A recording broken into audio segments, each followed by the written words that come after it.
মৰমৰ ছাত্ৰ ছাত্ৰীসকল, আজিৰ ক্লাছত আমি আলোচনা কৰিম অনুশীলনী 4.5। যিসকলে আগৰ ভিডিঅ'বোৰ চোৱা নাই তেওঁলোকে প্ৰথমত আগৰ ভিডিঅ'বোৰ চাই তাৰপিছতহে অনুশীলনী 4.5 চাবা, তেতিয়াহে বুজি পাব। ঠিক আছে, তো ইয়াৰ আগতে আমি কিছুমান বস্তু জানি লওঁ যে আগত আমি ক্লাছ 10ত যেনেকুৱা সমীকৰণ পাইছিলোঁ যে 2x + 3y = 4 বা 4x + y = 3 এনেকুৱা ৰৈখিক সমীকৰণবোৰ আমি প্ৰতিস্থাপন হওক বা অপনয়ন হওক সেইবোৰ পদ্ধতিৰে কি কৰিছিলোঁ এক্স ৱাইৰ মান বাহিৰ কৰিছিলোঁ। কিন্তু দ্বাদশ শ্ৰেণীত তোমালোকে এইবোৰ মৌল অক্ষ আৰু নিৰ্ণায়কৰ সহায়ত সমাধান কৰিব লাগিব। ঠিক আছে, তো এইবিলাকৰ জেনেৰেল ফৰ্ম লৈছোঁ যে মই a1x + b1y + c1z = d1, a2x + b2y + c2z = d2, a3x + b3y + c3z = d3। তো ইয়াতে মই তিনিটা সমীকৰণ লৈছোঁ, সমীকৰণৰ জেনেৰেল সাধাৰণ হেৰিটো লৈছোঁ। তো ইয়াৰ পৰা প্ৰথমত আমাক এক্স ৱাই জেডৰ মান বাহিৰ কৰিবলৈ হ'লে মৌল অক্ষ গঠন কৰিব লাগিব। মানে এক্স ৱাই জেডৰ যিবিলাক সহগ আছে সেইবিলাক কিন্তু প্ৰথমত মৌল অক্ষ গঠন কৰিম। তো ইয়াত আছে এক্সৰ সহগ a1, ৱাইৰ সহগ b1, জেডৰ সহগ c1। তো ইয়াত লিখিলোঁ a1 b1 c1। ইয়াতে ঠিক তেনেদৰে এক্স ৱাই জেডৰ সহগ আছে a2 b2 c2। ইয়াত আছে a3 b3 c3। ঠিক আছে, তাৰপিছত যিবিলাক আমাৰ চলক আছে চলক কেইটাৰে মৌল অক্ষ গঠন কৰিম। ইয়াত আছে কি এক্স ৱাই জেড। ঠিক আছে, আৰু এইবিলাক কি, এইবিলাক হ'ল দ্ৰৱকৰেও আমি এটা মৌল অক্ষ গঠন কৰিম যে d1 d2 d3। ঠিক আছে, তো প্ৰথমত আমাৰ কাম কি হ'ব যে যিকেইটা সমীকৰণ দিয়া থাকিব সমীকৰণৰ দ্বাৰা এনেকৈ মৌল অক্ষ গঠন কৰি ল'ম। তাৰপিছত ইয়াৰ নাম হ'ল a, এইটোৰ নাম দিলোঁ x = ইয়াৰ নাম দিলোঁ b। ঠিক আছে, এইখিনি মৌল অক্ষ যিখিনি সহকেৰে মৌল অক্ষ গঠন কৰিবা সেইটোৰ নাম দিবা a, যিখিনি চলক থাকিব সেইখিনিৰ নাম x আৰু যিখিনি দ্ৰৱক থাকিব সেইখিনিৰ নাম b। ঠিক আছে, ইয়াৰ পিছত প্ৰতিটো টাৰ্মৰ লগত আমি কি কৰিম a ইনভাৰ্ছৰে পূৰণ কৰিম। তো ইয়াত a inverse into a into x = a inverse b।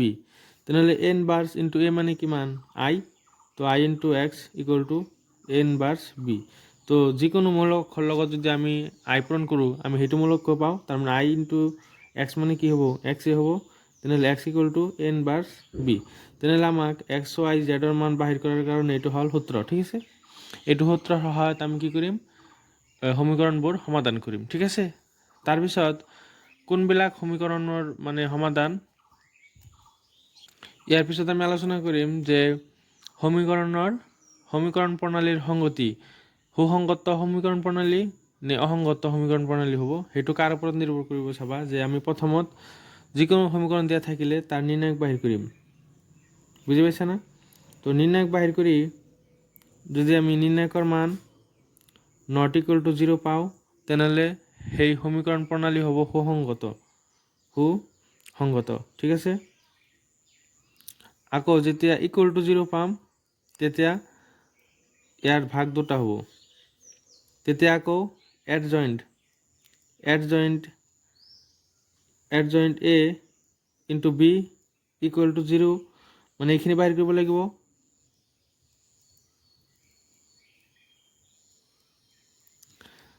প্ৰথমৰ পৰা আকৌ কৈছোঁ চাবা যে তোমাৰ সমীকৰণ প্ৰণালীৰ সংগতি যেতিয়া তুমি চাবা যে সুসংগত হ'ব নে অসংগত হ'ব, তেতিয়া তুমি নিৰ্ণায়ক বাহিৰ কৰিবা। তাৰমানে ইয়াতে সহকাৰে যিটো তুমি মৌল অক্ষ গঠন কৰিছিলা সেই মৌল অক্ষৰ নিৰ্ণায়ক বাহিৰ কৰিব লাগিব। ঠিক আছে, তো বাহিৰ কৰিলে যদি ≠ 0 হয় তেনেহ'লে এইটো সুসংগত হ'ব।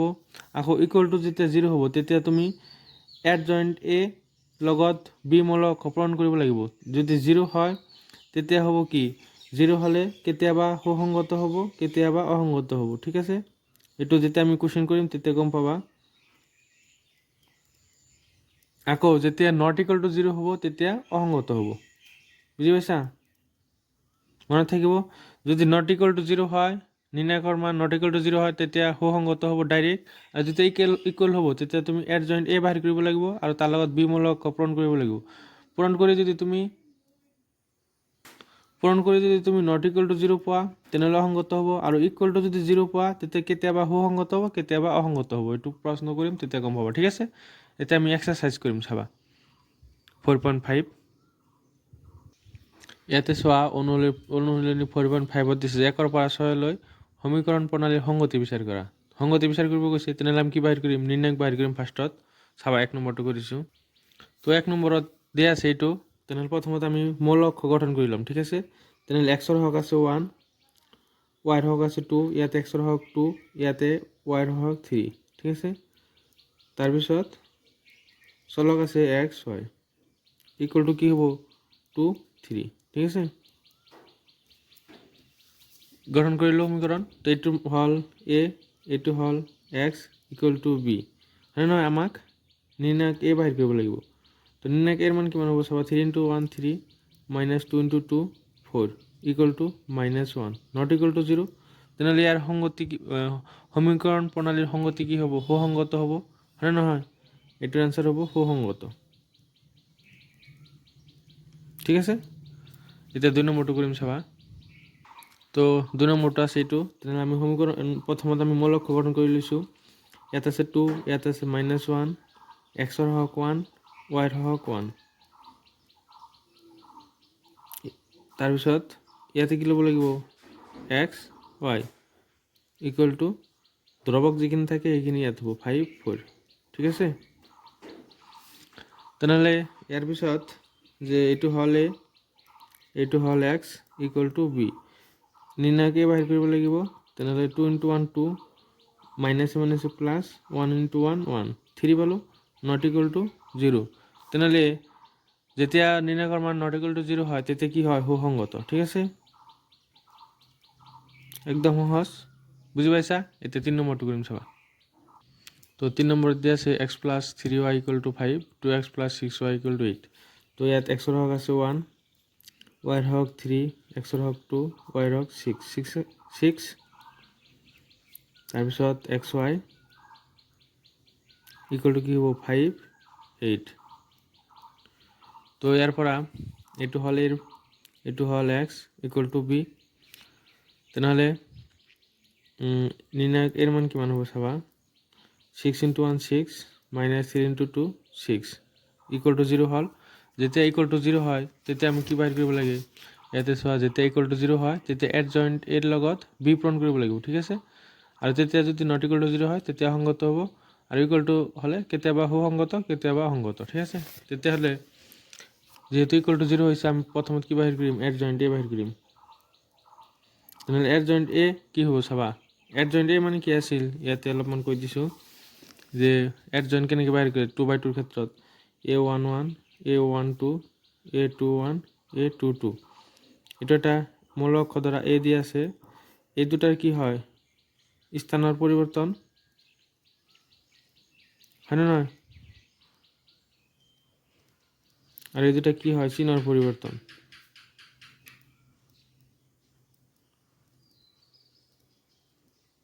তাহলে এর জয়েন্টে কি হবো? যে A22 এটু প্লাস আছে মাইনাস হয়ে যাব, এটু প্লাস আছে মাইনাস হয়ে যাব, আর A112 ইয়াত আহিব, ঠিক আছে। তেনেহ'লে ইয়াত এর জয়েন্টে কি হ'ব চাবা, যে 6 ইয়াত যাব, 1 ইয়াত আহিব, এটু প্লাস আছে মাইনাস হ'ব, প্লাস আছে মাইনাস হ'ব। তেনেহ'লে 6 -3 -2 1। তেনেহ'লে আমাক কি বাহিৰ কৰিব লাগিব? যে এৰ জয়েন্ট এৰ লগত বি পূৰণ কৰিব লাগিব, ঠিক আছে। তেনেহ'লে এৰ জয়েন্টে পালোঁ আমি 6 -3 -2 1, আৰু বি মানে কি? এইটো বি 5 8, ঠিক আছে। এতিয়া দুটা পূৰণ কৰিম। তেনেহ'লে পূৰণ কৰিলে কিমান হ'ব চাবা, যে 6 × 5 কিমান হ'ব? 30, প্লাসে মাইনাসে মাইনাস 3 × 8 24, আকৌ -2 × 5 -10, 1 × 8 + 8 ইকুৱেল টু, ইয়াতে হ'ল 6, ইয়াতে হ'ল -2, নট ইকুৱেল টু 0। যেতিয়া তোমাৰ এর জয়েন্ট হবে into B not equal to 0 হয় তেতিয়া কি হয়? অসংগত হয়, বুঝি পাইছা? ঠিক আছে। তেনেহ'লে আর সংগতি কি হ'ব? অসংগত হ'ব। ঠিক আছে, 3 নম্বৰ কমপ্লিট। এতিয়া 4 নম্বৰ চাবা। তো 4 নম্বৰত দিয়া আছে এইটো সমীকৰণ। তো ইয়াত আমি মূলক প্ৰথমত গঠন কৰি ল'ম। এক্সৰ হক আছে 1, ৱাইৰ হক আছে 1, জেডৰ হক আছে 1, এক্সৰ হক 2, ৱাইৰ হক 3, জেডৰ হক 2, এক্সৰ হক আছে a, ৱাইৰ হক আছে a, জেডৰ হক আছে টুৱাইচ a। তাৰপিছত ইয়াতে হ'ব চলক যে এক্স ৱাই জেড। ইয়াতে হ'ব দ্ৰৱক কেইটা, ইয়াতে আছে 1 2 4। হ'ল এইখিনি। এতিয়া এইটো হ'ল এ, এইটো হ'ল এক্স ইকুৱেল টু বি। তেনেহ'লে নিৰ্ণায়ক এ বাহিৰ কৰিব লাগিব। তো নিৰ্ণায়ক এ কেনেকৈ হ'ব? এইটো প্ৰথমটো প্লাছ হয়, এইটো মাইনাছ হয়, এইটো প্লাছ হয়। তেনেহ'লে 1 যেতিয়া ল'ম তেনেহ'লে এইটো বাদ থাকিব 3 2, ইয়াতে থাকিব 3 2, ইয়াতে থাকিব এ টুৱাইচ এ। যেতিয়া এইটো ল'ম এইটো মাইনাছ হৈ যাব, এইটো বাদ থাকিব 2 2, এ টুৱাইচ এ। আকৌ যেতিয়া প্লাছ 1 ল'ম এতিয়া এইটো বাদ থাকিব 2 3, এ এ। ঠিক আছে, এতিয়া 1ৰ লগত এইখিনি পূৰণ কৰিব লাগিব। তো 3 into twice a 6 a minus twice a minus 1, 2 into 2 4 a minus 2 a plus 1, 2 into a twice a minus 3 into a 3 a. ঠিক আছে, তেনেহ'লে ইয়াত পালোঁ 4 এ, ইয়াতে কিমান হ'ব? Twice a minus 4 a minus twice a minus twice a, আৰু ইয়াত হ'ব মাইনাছ এ। তেনেহ'লে 4 a minus 3 a equal to a not equal to 0। তেনেহ'লে কি হ'ব? অসংগত হ'ব, সুসংগত হ'ব। যেতিয়া নট ইকুৱেল টু 0 হয় তেতিয়া কি হয়? সুসংগত হয় নহয়? তেনেহ'লে 4 নম্বৰটো হ'ল। 5 নম্বৰটো চাবা। তো 5 নম্বৰত এইটো কুৱেশ্যন দিয়া আছে। প্ৰথম মৌলক খাম গঠন কৰি ল'ম যে এক্সৰ হক 3, ৱাইৰ হক -1, জেডৰ হক -2, ৱাইৰ হক ইয়াত চোৱা এক্সৰ হক নাই তেনেহ'লে কি হ'ব? 0, ৱাইৰ হক আছে 2, জেডৰ হক আছে -1, এক্সৰ হক 3, ৱাইৰ হক -5, জেডৰ হক নাই গতিকে 0 হ'ল। তাৰপিছত যে x Y Z equal to কি হ'ব? 2 -1 3। ঠিক আছে, এইটো হ'ল এ, এইটো হ'ল এক্স, এইটো হ'ল বি। ঠিক আছে, তো এন বাৰ্ছ আমি প্ৰথমত বাহিৰ কৰিম। ডিটাৰমিনেণ্ট অফ এ বাহিৰ কৰিম। তেনেহ'লে যেতিয়া তুমি ফাৰ্ষ্টত 3 ল'ব লাগিব, 3 ল'লে এইটো বাদ থাকিব কি 2 -1 -5 0। আকৌ যেতিয়া -1 ল'বা, সূত্ৰৰ মাইনাছ আৰু মাইনাছ কি হৈ যাব? প্লাছ। কাৰণ কি হয়? প্ৰথমটো প্লাছ মাইনাছ প্লাছ হয় নহয়? মাইনাছ মাইনাছে প্লাছ হৈ গ'ল। 1 যেতিয়া ল'বা এইটো বাদ থাকিব 0 -1 3 0 -2, তেতিয়া থাকিব 0 2 3 -5। ঠিক আছে, তেনেহ'লে ইয়াত কিমান হ'ব? 3 2 into 0 0 minus plus plus minus minus 0 -5 plus 1 0 minus plus 3 -2 0 -6। তেনেহ'লে ইয়াত পালোঁ -15, ইয়াতে পালোঁ 3, ইয়াতে কিমান পালোঁ? 6 ইনটু 2 12 12 মাইনাছ প্লাছ 12। তো -15 -15 প্লাছ 15 ইকুৱেল টু 0। যিহেতু ইকুৱেল টু 0 পাইছোঁ তেতিয়াহ'লে আমাক কি বাহিৰ কৰিব লাগিব? এড জইণ্ট এ বাহিৰ কৰিব লাগিব, হয়নে নহয়? তো এইটো মূলক ঘৰ, এতিয়া এড জইণ্ট এ বাহিৰ কৰিম। যে মূলক ঘৰটো ইয়াত লিখি লৈছোঁ প্ৰথমত যে এ ইকুৱেল টু দিয়া আছে 3 -1 -2 0 2 -1 3 -5 0। ঠিক আছে, তো 3/3 ক্ষেত্ৰত এড জইণ্ট কি আছিল? গোটেইকেইটা মৌলৰ হৰ ৰাশি বাহিৰ কৰিব লাগিব, হয়নে নহয়? তেনেহ'লে মৌলবোৰৰ হৰ ৰাশি কেনেকৈ বাহিৰ কৰে? যে a I J equal to -1ৰ ওপৰত I plus J into M I J, ঠিক আছে? এম আই জে কি? এম আই জে হ'ল অনুৰাশি, ঠিক আছে? তেনেহ'লে ইয়াত বাহিৰ কৰিম যে A11 কিমান হ'ব চাবা, -1ৰ ওপৰত 1 + 1 M11, তেনেহ'লে কি হ'ব 2, গতিকে যুগ্ম সংখ্যা ইকুৱেল টু M11 মানে হ'ল এইটো বাদ থাকিব 2 × 0 0 minus plus minus 5 × 1 5 equal to -5, ঠিক আছে? A12 এতিয়া এইটো নিলিখোঁ, ডাইৰেক্ট লিখিম 3, গতিকে মাইনাছ আহিব -M12, 1 নম্বৰ শাৰী 2 নম্বৰ স্তম্ভ বাদ, তেনেহ'লে থাকিব 0 × 0, তেনেহ'লে -0 - 3 × 1 -3, এ মাইনাছ আৰু সূত্ৰ মাইনাছ এ প্লাছ, তেনেহ'লে -3 পালোঁ, ঠিক আছে? A13 1 + 3 4 যুগ্ম সংখ্যা, গতিকে প্লাছ হ'ব, 1 নম্বৰ শাৰী 3 নম্বৰ স্তম্ভ বাদ, তেনেহ'লে 0 × -5 0, 3 × 2 6 -6, এইখিনি পালোঁ আমি। আকৌ A21 অযুগ্ম সংখ্যা মাইনাছ আহিব, গতিকে -2 নম্বৰ শাৰী 1 নম্বৰ স্তম্ভ বাদ, -1 × 0 0, minus plus minus 5 × 2 10, -10 equal to +10, ঠিক আছে? A22 2 নম্বৰ শাৰী 2 নম্বৰ স্তম্ভ বাদ, 3 × 0 0, -1 প্লাছ 3 × 2 6, 2 নম্বৰ শাৰী 3 নম্বৰ স্তম্ভ বাদ, 3 × -5 মাইনাছ আহিব, -M23, তেনেহ'লে 2 নম্বৰ শাৰী 3 নম্বৰ স্তম্ভ বাদ, 3 × -5 -15, -1 প্লাছ 3 × 1 3, তো ইয়াত পালোঁ -12, -1 প্লাছ 12, ঠিক আছে?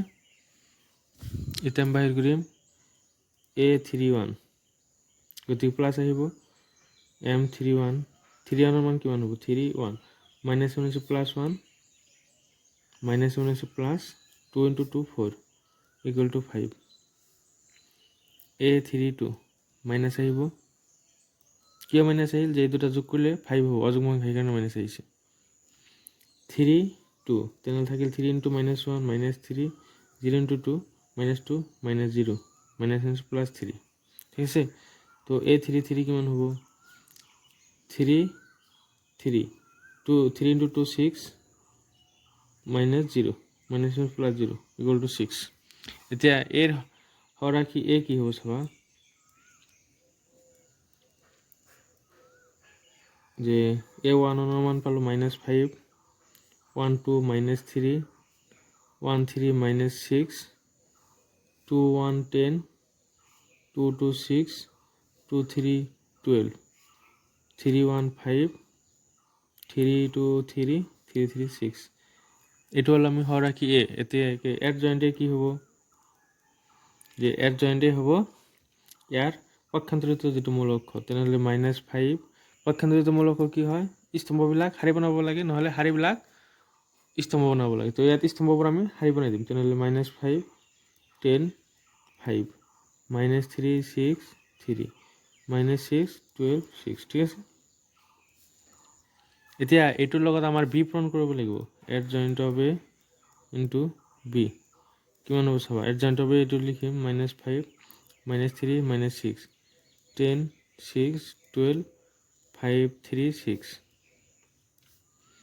ইয়াৰ লগত যদি আমি বি পূৰণ কৰোঁ, বি কি আছিল আমাৰ ইয়াতে চোৱা, বি আছিল যে 2 -1 3, ঠিক আছে? 2 -1 3, 2 -1 3 পূৰণ কৰিলে কিমান হ'ব চাবা,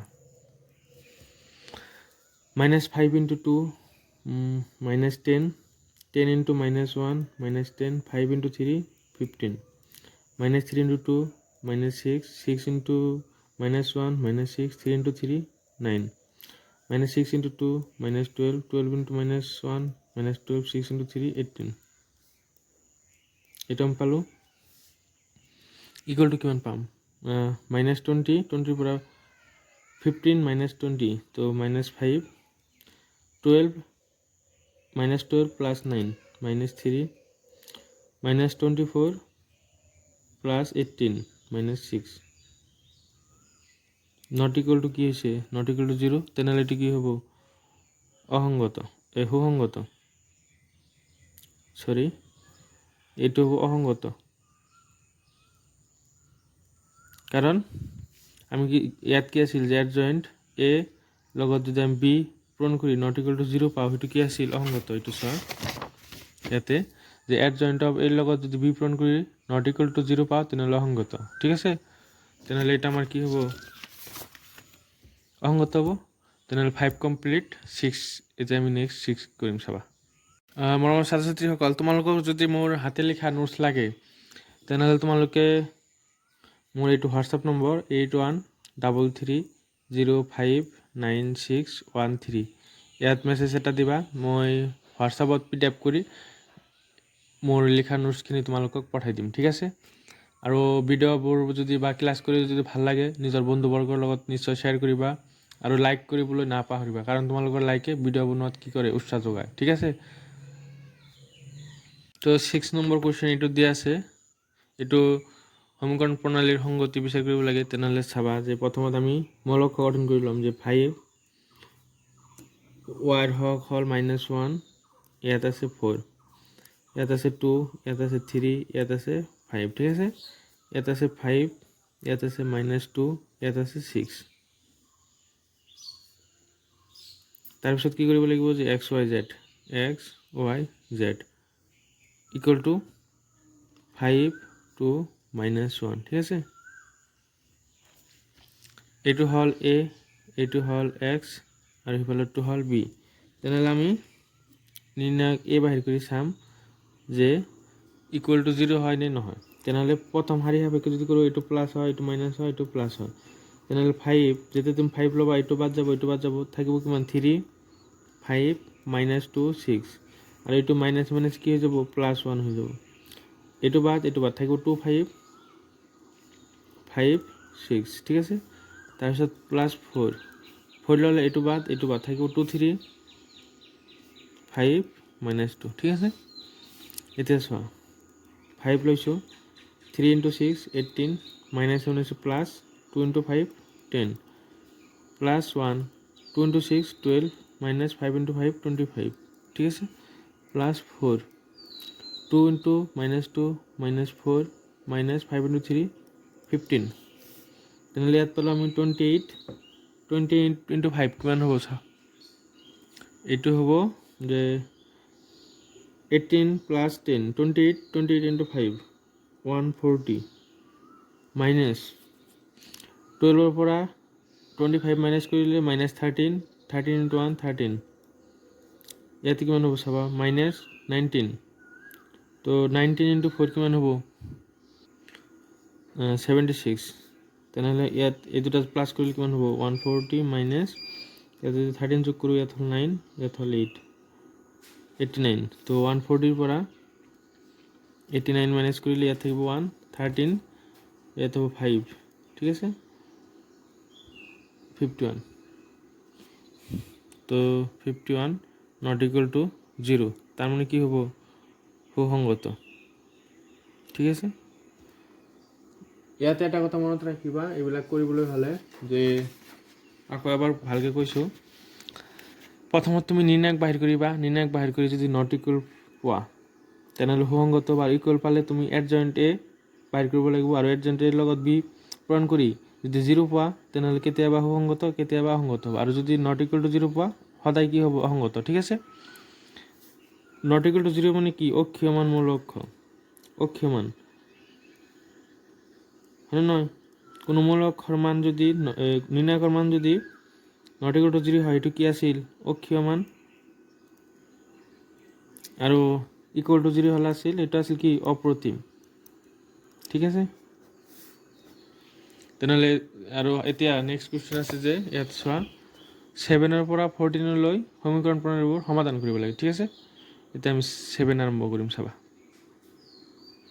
7 নম্বৰ কুৱেশ্যনত কৈছে যে মৌলিক কক্ষীয় পদ্ধতিৰে সমীকৰণ প্ৰণালীৰ সমাধান কৰিব লাগে। তো প্ৰথমত মৌলিক অক্ষ গঠন কৰি ল'ম। ইয়াত আছে 5, ইয়াত আছে 2, 7, 3, ঠিক আছে। তাৰপিছত এক্স ৱাই হ'ল ইকুৱেল টু 4, 5। তেনেহ'লে এইটো হ'ল কি আছিল যে এ, এইটো হ'ল এক্স ইকুৱেল টু বি। তো আমি এক্স ইকুৱেল টু কি পাইছিলোঁ, এ ইনভাৰ্ছ বি, হয়নে নহয়? তেনেহ'লে এ ইনভাৰ্ছ মানে কি আছিল যে এ ইনভাৰ্ছৰ ফৰ্মুলা আছিল 1 নিৰ্ণায়ক এ ইনটু এৰ জইণ্ট অফ বি, এৰ জইণ্ট অফ এ, হয়নে নহয়? এইটো আছিল আমাৰ নিৰ্ণায়ক বাহিৰ প্ৰতিলোম মৌলিক অক্ষ বাহিৰ কৰাৰ সূত্র, যে 1 নির্ণায়ক এ ইন্টু এর জয়েন্ট হবে, ঠিক আছে। তাহলে আমি যে X equal to A inverse B বাহির করার আগতে আমাক কি বাহির কৰিব লাগিব, প্ৰতিলোম মৌলিক অক্ষ, এৰ প্ৰতিলোম মৌলিক অক্ষ বাহিৰ কৰিব লাগিব।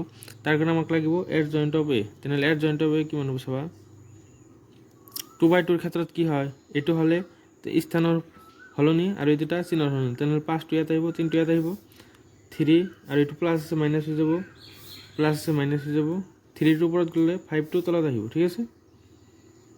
আৰু নিৰ্ণায়কে কি হ'ব চাবা, 3 × 5, 5 × 3, 15 minus 7 × 2, 14 equal to 1।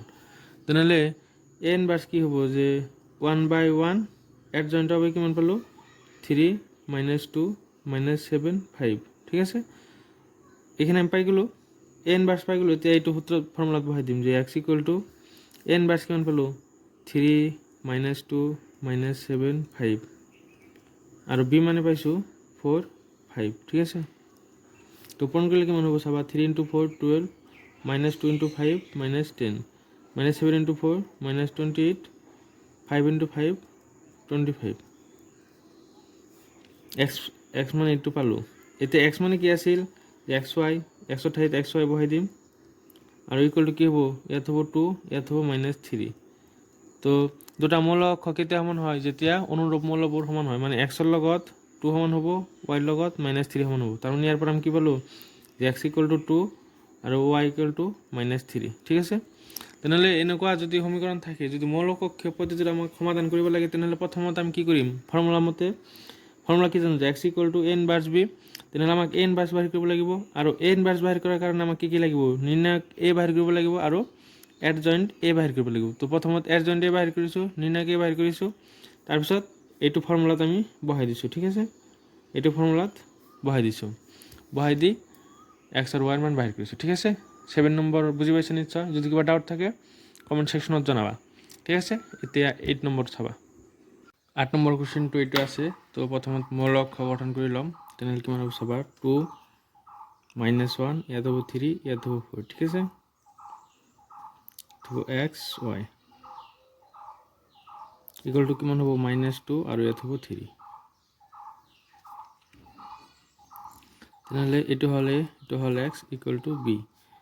X equal to কি হয়, এ ইনভাৰ্ছ বি, আৰু এ ইনভাৰ্ছ মানে কিমান, এ ইনভাৰ্ছ মানে হ'ল 1 নিৰ্ণায়ক এ এৰ জইণ্ট অফ এ।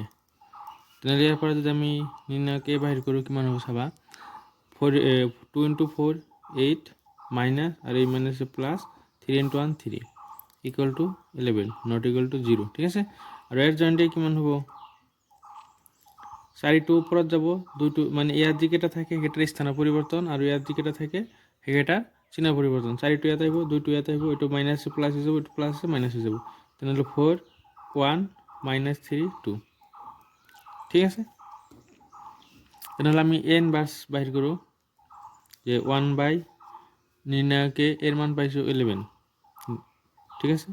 আৰু এৰ জইণ্ট এ কিমান পালোঁ, 4 1 -3 2, ঠিক আছে। এতিয়া এক্স ইকুৱেল টু কি হ'ব, এ ইনভাৰ্ছ বি। তেনেহ'লে এ ইনভাৰ্ছৰ মান পালোঁ 1/11 4 1 -3 2, আৰু বিৰ মান কিমান পালোঁ ইয়াতে, -2 3, ঠিক আছে, -2 3। তো এতিয়া পূৰণ কৰিম, চাবা কিমান হয়, 1/11 থাকিল, 4 × -2 -8, 1 × 3 3, -3 × -2 -1 প্লাস 6, 2 × 3 6। তো x ইকুয়াল টু 1/11 ইয়াত কিমান পালোঁ -5, ইয়াত পালোঁ 12। তো 1/11 পূৰণ কৰিলে কিমান হ'ব -5/11 আৰু এইটো হ'ব 12/11, ঠিক আছে। তেনেহ'লে এক্সৰ ঠাইত কিবা দিম x, y। তো x মান পালোঁ -5/11, 12/11। ইয়াৰ পৰা আমি এক্সৰ মান কি পাম -5/11 আৰু y মান পাম কি 12/11, ঠিক আছে। 12/11, তো x y মান পালোঁ। তো 8 কমপ্লিট।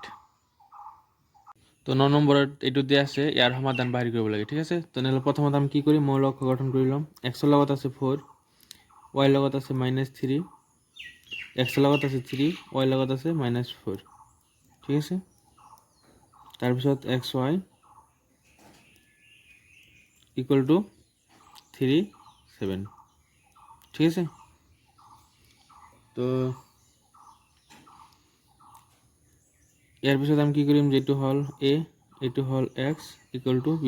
যে ইয়াৰ সমাধান আছে নাই প্ৰথমত চাই লওঁ, যে ডিটাৰমিনেণ্ট অফ a কিমান হ'ব চাবা, যে 4 × -5 -20 -1 প্লাছ 3 × 3 9, তো -11 নট ইকুৱেল টু 0, তাৰমানে ইয়াৰ সমাধান আছে, হয়নে নহয়, অদ্বিতীয় সমাধান আছে। তেনেহ'লে চাবা যে ইয়াৰ পিছত আমি কি ফৰ্মুলা কি জানো, যে x equal to a inverse b। প্ৰথমত আমাৰ কি বাহিৰ কৰিব লাগিব, a ইনভাৰ্ছ বাহিৰ কৰিব লাগিব। আৰু a ইনভাৰ্ছ বাহিৰ কৰিবলৈ হ'লে a ইনভাৰ্ছৰ ফৰ্মুলা কি আছিল, 1/ডিটাৰমিনেণ্ট অফ a এডজইণ্ট a। তেনেহ'লে প্ৰথমত আমাৰ যিটো a মৌলিক আছে ইয়াৰ এডজইণ্ট বাহিৰ কৰিব লাগিব। তেনেহ'লে এডজইণ্ট a কিমান হ'ব চাবা, যে এই দুটাৰ স্থানৰ সলনি, তেনেহ'লে -5টা আহিব ওপৰত, আৰু এই দুটাৰ কি চিনৰ সলনি, তেনেহ'লে এইটো মাইনাছ, এইটো হৈ যাব প্লাছ, প্লাছ এইটো হৈ যাব মাইনাছ, আৰু 4টো ইয়াত আহিব, ঠিক আছে। এইটো হ'ল এডজইণ্টে। আৰু নিৰ্ণায়ক আমি বাহিৰ কৰিলোঁ ইয়াতে -11। তেনেহ'লে এতিয়া a ইনভাৰ্ছ কিমান হ'ব চাবা, যে 1/-11, তাৰপিছত এডজইণ্টে যে -5, 3, -3, 4, এইখিনি আমি পালোঁ। এতিয়া এইটো ফৰ্মুলাত বহাই দিম, যে x equal to a inverse b। তেনেহ'লে a ইনভাৰ্ছ পালোঁ আমি 1/-11 -5, 3, -3, 4, আৰু bৰ মান কিমান পাইছোঁ ইয়াতে চোৱা 3, 7, ঠিক আছে। তেনেহ'লে 1/-11 পূৰণ কৰিলে কিমান হ'ব, -3 × -5 × 3, -15 প্লাছ 3 × 7, 21, -3 × 3, -9 প্লাছ 4 × 7, 28। তো এইখিনি আমি পালোঁ। ইয়াৰ পিছত চাবা যে x ইকুৱেল টু আমি কিমান পাম, যে x ইকুৱেল টু 1/-11, ইয়াত হ'ব কিমান হ'ব, ইয়াত 6, আৰু ইয়াত কিমান হ'ব 19, ঠিক আছে। x মানে কি আছিল, যে xy, আৰু ইয়াত হ'ব এইটো পূৰণ কৰিলে হ'ব -6/11, তাৰপিছত -19/11, হয়নে নহয়। তেনেহ'লে x মান আমি কিমান পালোঁ চোৱা, x ইকুৱেল টু হ'ব -6/11, আৰু y ইকুৱেল টু হ'ব -19/11, ঠিক আছে। তো 9 কমপ্লিট হ'ল। এতিয়া আমি 10 কৰিম চাবা। তো 10 দিয়া আছে এইটো, ঠিক আছে। তো প্ৰথমত আমি মৌলিক গঠন কৰিম। তেনেহ'লে হ'ব 5, 2, 3, 2, তাৰপিছত হ'ব x, y ইকুৱেল টু 3, 5, ঠিক আছে। তো আমাৰ ফৰ্মুলা কি আছিল, এইটো হ'ল a, এইটো হ'ল x ইকুৱেল টু b, আৰু x ইকুৱেল টু আছিল a ইনভাৰ্ছ b, ঠিক আছে। তো প্ৰথমত a ইনভাৰ্ছ বাহিৰ কৰিবলৈ হ'লে আমাক কি লাগিব চোৱা, a ইনভাৰ্ছ ইকুৱেল টু কি আছিল 1/নিৰ্ণায়ক a আৰু এডজইণ্ট অফ a। তেনেহ'লে প্ৰথমত আমি নিৰ্ণায়ক a বাহিৰ কৰোঁ। ইয়াতে কিমান হ'ব চাবা, 5 × 2, 10, -3 × 2, 6, তেনেহ'লে 4, ঠিক আছে। এডজইণ্টে কিমান হ'ব, 5টো ইয়াত আহিব, 2টো ইয়াত আহিব, আৰু এইটো প্লাছ আছে মাইনাছ, এইটো প্লাছ আছে মাইনাছ, তেনেহ'লে -2, -3, 5, এইখিনি আমি পালোঁ। ইয়াৰ পৰা তেনেহ'লে ইয়াত বহাই দিওঁ যে a ইনভাৰ্ছ ইকুৱেল টু 1/4 আৰু ইয়াৰ যেন পালোঁ 2 - 2 - 3 5 ঠিক আছে। এইটো আমি পালোঁ এতিয়া x ইকুৱেল টু যে a ইনভাৰ্ছ b হয় নে নহয়, a ইনভাৰ্ছৰ মান পালোঁ এইটো 1/4 2 - 2 - 3 5 আৰু b ৰ মান পাইছোঁ কিমান, ইয়াতে চোৱা 3 5, তো ইয়াত বহাই দিম 3 5 1/4 2 into 3 6 plus minus plus minus 2 into 5 10 minus 3 into 3 minus 9 plus 5 into 5 25 তো x ইকুৱেল টু এইখিনি আছিল। x ৰ মান আমি কি বহাই দিম চোৱা, ইয়াতে x মানে কি আছিল, কেপিটেল x মানে আছিল x, y ঠিক আছে। তো ইয়াত বহাই দিম x y ইকুৱেল টু 1/4 ইয়াতে হ'ব -4 আৰু ইয়াত কিমান হ'ব, ইয়াতে হ'ল -9 প্লাছ 25 ইকুৱেল টু 16। তো এক্স ৱাই ইকুৱেল টু পূৰণ কৰিলে কিমান হ'ব, 1/4 এইকেইটাক পূৰণ কৰিলে তো ইয়াত হ'ব -1 ইয়াত হ'ব 4, তাৰমানে এক্সৰ মান আমি কিমান পালোঁ -1 y মান পালোঁ 4 ঠিক আছে। 10 কমপ্লিট। এতিয়া 11 নম্বৰ চাবা।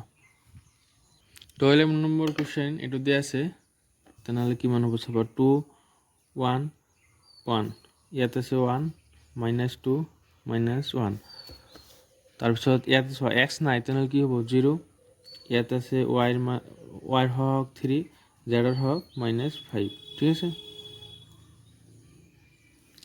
X Y Z equal to কি হ'ব 1 3/2 আৰু হ'ল 9 ঠিক আছে।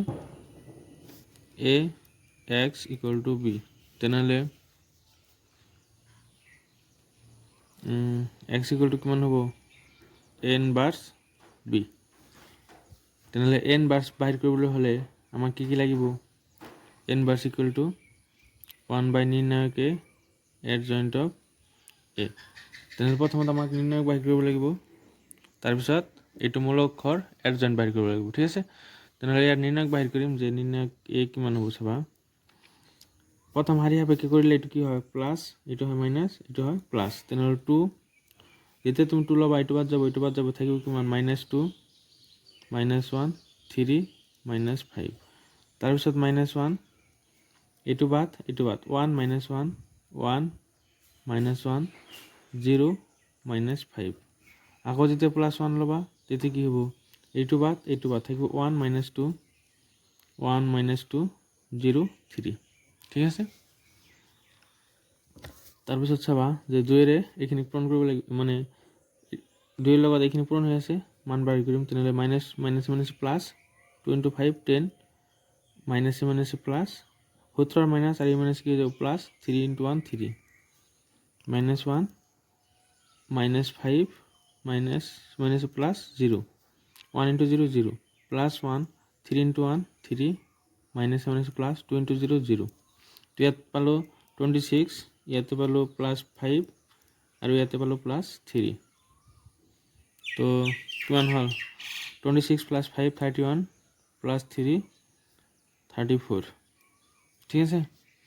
এতিয়া আমাৰ এডজইণ্ট অফ এ বাহিৰ কৰিব লাগিব, তেনেহ'লে কি বাহিৰ কৰিব লাগিব, আমাৰ প্ৰতিটো ৰাশিৰ প্ৰতিটো মৌলৰ হৰৰাশি বাহিৰ কৰিব লাগিব, মানে a1 1 চোৱা 1 + 1 যুগ্ম সংখ্যা, তেনেহ'লে প্লাছ m1 1, তেনেহ'লে m1 1 মান কিমান হ'ব চাবা, প্ৰথম শাৰী প্ৰথম স্তম্ভ বাদ, তেনেহ'লে -2 into -5 কিমান হ'ব +10 10 লিখিলোঁ, -3 into -1 তো -3 আৰু এই মাইনাছ কি হ'ব +3 ইকুৱেল টু 13 ঠিক আছে। তাৰপিছত a1 2 1 + 2 3 অযুগ্ম সংখ্যা মাইনাছ আহিব, -1 2 ইকুৱেল টু -1 2 প্ৰথম শাৰী দ্বিতীয় স্তম্ভ বাদ, তেনেহ'লে 1ৰ লগত -5 পূৰণ, তো -5 -0 into -1 তো মাইনাছ প্লাছ 1 into 0 0 তো +0 ঠিক আছে। তো মাইনাছে +5, তাৰপিছত কি হ'ব a1 3 তো 1 3 1 + 3 যুগ্ম সংখ্যা, গতিকে প্লাছ m1 3 প্ৰথম শাৰী তৃতীয় স্তম্ভত তেনেহ'লে 1 × 3 3, ইয়াত হ'ল 3 মাইনাছ 0 × -2, তো -0 -0 প্লাছ 0 = 3, ঠিক আছে। এতিয়া আমি বাহিৰ কৰিম a 2 1, 2 + 1 3, অযুগ্ম সংখ্যা মাইনাছ আহিব, = কিমান হ'ব চাবা, দ্বিতীয় শাৰী প্ৰথম স্তম্ভত তেনেহ'লে 1 ৰ লগত -5 পূৰণ, তেনেহ'লে কিমান হ'ব, -5, 1 ৰ লগত -5 পূৰণ, 3 ৰ লগত 1 পূৰণ, তো -3, তো -8 -0 প্লাছ 8, ঠিক আছে। a 2 2 যুগ্ম সংখ্যা, গতিকে m22, দ্বিতীয় শাৰী দ্বিতীয় স্তম্ভ তেনেহ'লে 2 ৰ লগত -5 পূৰণ, 1 ৰ লগত 0 পূৰণ কৰিলে 0, তেনেহ'লে 2 ৰ লগত -5 পূৰণ কৰিলে -10, ঠিক আছে। 2 3, তেনেহ'লে কিমান হ'ব, 2 + 3 5, অযুগ্ম সংখ্যা -2 3, তো -2 3, 2 নম্বৰ শাৰী 3 নম্বৰ স্তম্ভ বা তেনেহ'লে 2 1 0 3 থাকিল, 2 ৰ লগত 3 পূৰণ কৰিলে 6, মাইনাছ 0 ৰ লগত 1 পূৰণ কৰিলে 0, তেনেহ'লে কিমান হ'ল 6 = -6, ঠিক আছে। তাৰপিছত 3 1, 3 + 1 4 যুগ্ম সংখ্যা, গতিকে m31, আৰু যিসকলে মানে a11 বা m11 এইবিলাক কি লিখিছোঁ ধৰিব পৰা নাই, তেওঁলোকে আগৰ ভিডিঅ'বোৰ চাবা, তেতিয়া সেইবোৰ কেনেকৈ বাহিৰ কৰে বঢ়িয়াকৈ ভাঙি পাতি আগৰ ভিডিঅ'ত শিকোৱা হৈছে, ঠিক আছে। তো m31 কিমান হ'ব চাবা, তৃতীয় শাৰী প্ৰথম স্তম্ভত তেনেহ'লে 1 ৰ লগত -1 পূৰণ কৰিব লাগিব, তেনেহ'লে কিমান হ'ব, -1 -2 × 1, তো কিমান হ'ব, -2 × 1 -2, তো মাইনাছে ইয়াত হ'ব +2, ঠিক আছে, = 1। a 3 2, 3 + 2 5, অযুগ্ম সংখ্যা, তেনেহ'লে মাইনাছ আহিব। 3 নম্বৰ শাৰী 2 নম্বৰ স্তম্ভত তেনেহ'লে 2 ৰ লগত -1 পূৰণ কৰিলে -2, -1 × 1 -1, তেনেহ'লে -2 -1, -2 -1, তেনেহ'লে -3 -1 +3, ঠিক আছে। a 3 3 কিমান হ'ব চাবা, a 3 3 হ'ব, এইটো বাদ 2 × -2 -4, -1 × 1 -1, তেনেহ'লে -4 -1, কিমান হ'ব, -4 -1 = -5, ঠিক আছে। এতিয়া আমি এইবিলাকৰ কি বাহিৰ কৰিম, সৰহৰাশি এৰে এটা মূলক গঠন কৰিম। সৰহৰাশি a = হ'ব, ইয়াতে চোৱা 1 1 পাইছিলোঁ কিমান 13, তাৰপিছত পাইছোঁ 5, 1 3 পাইছিলোঁ 3, তাৰপিছত পাইছিলোঁ 2 1 পাইছিলোঁ 8, -10, 2 3 পাইছিলোঁ -6, তাৰপিছত 3 1 পাইছোঁ 1, 3 2 পাইছোঁ 3, 3 3 পাইছোঁ -5। এতিয়া এড জইণ্ট অফ a কিমান হ'ব চাবা, এড জইণ্ট a, এই যিবিলাক শাৰী আছে বা স্তম্ভ আছে, স্তম্ভবিলাক শাৰী বনাব লাগিব, নহ'লে শাৰীবিলাক স্তম্ভ বনাব লাগিব। তো মই শাৰীবিলাক এই স্তম্ভবিলাক কি বনাম, শাৰী বনাম, তেনেহ'লে 13 8 1, 5 -10 3, 3 -6 -5, ঠিক আছে। এতিয়া আমি ফৰ্মুলাত বহাই দিম, এইটো ফৰ্মুলাত যে x = n/b, ঠিক আছে। প্ৰথমতে ইনভাৰ্ছ বাহিৰ কৰিম যে one by determinant of a × adjoint of a, এইটো ফৰ্মুলাত বহাই দিম চাবা, এইটো আছিল। তো প্ৰথমতে আমি ইনভাৰ্ছ বাহিৰ কৰিম যে inverse = one by determinant of a adjoint a, ঠিক আছে। তো 1/ নিৰ্ণায়ক এৰ মান আমি কিমান পাইছোঁ চোৱা, নিৰ্ণায়ক এৰ মান পাইছোঁ আমি 34, ঠিক আছে। তেনেহ'লে ইয়াত বহাম যে 1/34, আৰু এড জইণ্ট এ কিমান পালোঁ আমি ইয়াত 13 5 3 8 -10 -6 1 3 -5, ঠিক আছে, এইটো পালোঁ। এতিয়া আমাৰ x = কি হ'ব, x = a−b, তো a−ৰ মান পালোঁ আমি 1/34, ইয়াত হ'ল 13 5 3 8 -10 -6 1 3 -5, ঠিক আছে। আৰু b ৰ মান কিমান পাইছোঁ চোৱা, ইয়াতে b ৰ মান পাইছোঁ যে 1 3/2 9, 1 3/2 আৰু হ'ল 9, ঠিক আছে। তো এতিয়া এইটো সমাধান কৰিব লাগিব, ইয়াত থাকিল 1/34,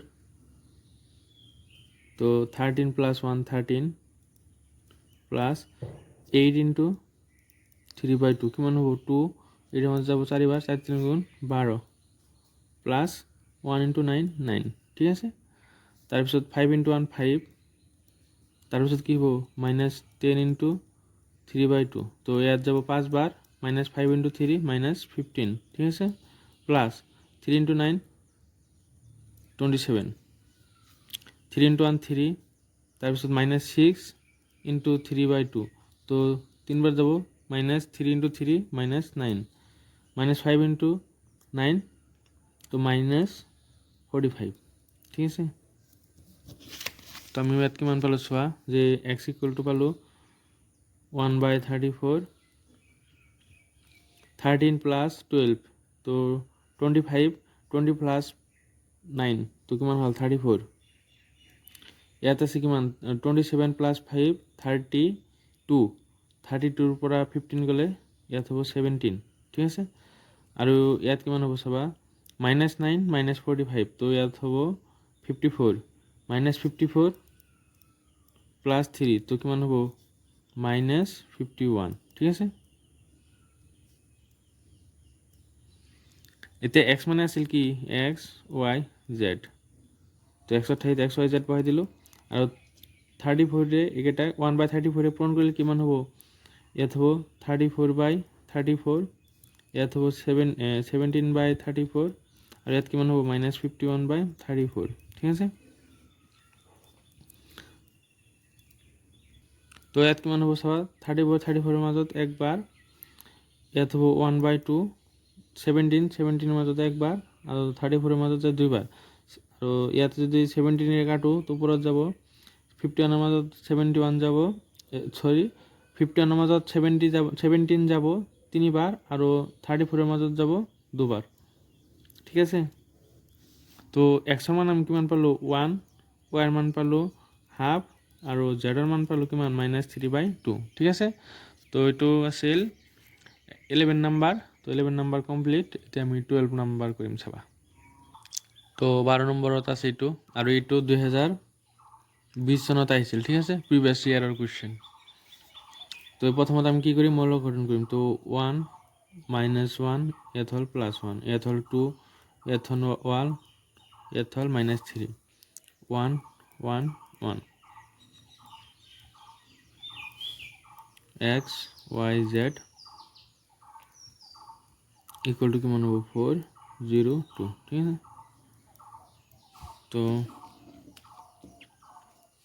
a x equal to b x equal to inverse b আৰু ইনভাৰ্স মানে কি 1/নিৰ্ণয়কে ইনটু এডজয়েন্ট অফ a ঠিক আছে তেনেহলে প্ৰথমত আমি নিৰ্ণয়ক a বাহিৰ কৰিম প্ৰথম হাৰি আপেক্ষে কৰিলে এটো প্লাস এটো মাইনাস এটো প্লাস তো 1 যেতিয়া লবা তেতিয়া কি হ'ব এটো বাদ থাকিব 1 -3 1 1 আৰু মাইনাস মাইনাসে প্লাস হৈ যাব এতে কি থাকিব 2 -3 1 1 প্লাস 1 ললে থাকিব 2 1 1 1 2 1 1 1 ঠিক আছে এতিয়া চাবা 1 into 1 1 minus -3 into 1 -3 minus 1 is +3 ঠিক আছে +1 2 into 1 2 minus -3 into 1 -1 is +3 ঠিক আছে +1 2 into 1 2 -1 তো ইয়াত পালো 4 ইয়াত পালো 5 আৰু তাত পালো 1 কিমান হ'ব 10 ঠিক আছে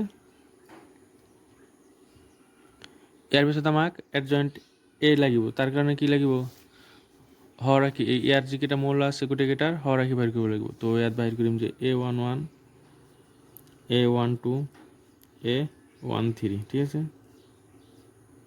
তো 1 1 যেতিয়া লবা 1 + 1 2 যুগ্ম সংখ্যা প্লাস m11 হ'ব ঠিক আছে তেনেহলে প্ৰথম হাৰি প্ৰথম স্তম্ভত 1 into 1 1 minus -3 into 1 -3 -3 +3 equal to 4 পালো ঠিক আছে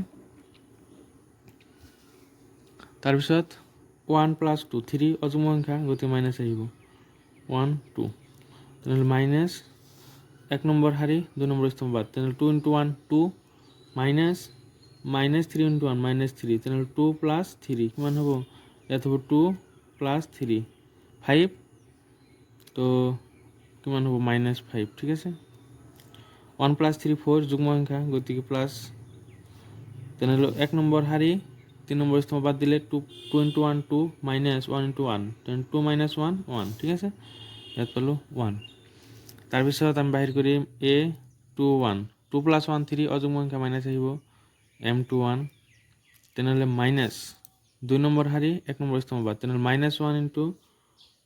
এইটো কিন্তু +1 ঠিক আছে -1 * 1 -1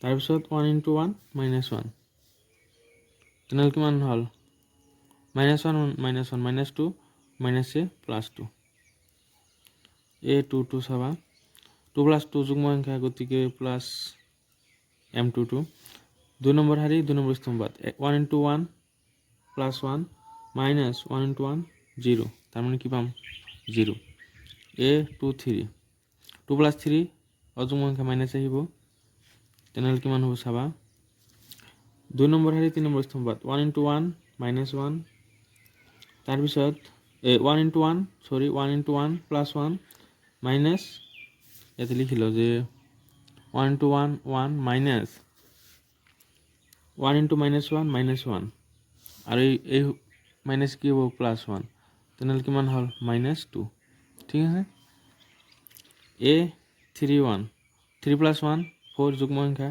গতিকে m31 তেনেহ'লে 3 নম্বৰ শাৰী 1 নম্বৰ স্তম্ভ বাদ -1 -3 +3 -1 × 1 1 = 2 a 32 অযুগ্ম সংখ্যা গতিকে মাইনাছ আহিব